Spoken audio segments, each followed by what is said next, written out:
तांडुल की आवाम से मैं माज़िरत चाहता हूँ कि कई साल के बाद हमारे चेयरमैन आने वाला था, मगर कुछ बुनियादी वजूहात की वजह से उसको हम हासिल नहीं कर सके।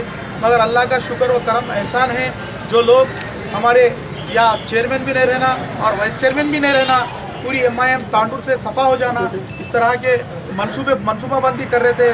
तो अल्लाह के करम से हमने उस चीज़ को नाकामयाब करते हुए हम अपने वाइस चेयरमैन के ओहदे को कायम रखे हैं। और मैं हमारे असद साहब और अकबर साहब के सामने जाके, हमारी पूरी टीम जाके साहब लोगों के पास यहाँ की तफसीलात से आगाह करेंगे कि किस बुनियाद पे हमारे चेयरमैन आने के बजाय वाइस चेयरमैन आया, क्या वजूहात थी जो ऐसा हमारे को चेयरमैन की जगह वाइस चेयरमैन हम लोग लिए। क्योंकि कई लोग इसके अंदर बहुत साजिश करके MIM को बदनाम करने के लिए ये करे। और इंशाल्लाह हमारा साथ हमेशा मजलिस इत्तेहादुल मुस्लिमीन के साथ रहेगा। हम उसी के साथ पहचाने गए हैं और उसी के साथ रहेगा।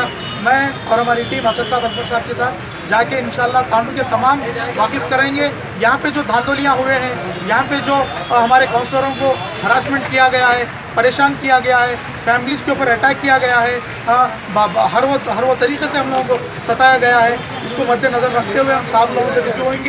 और हमारे को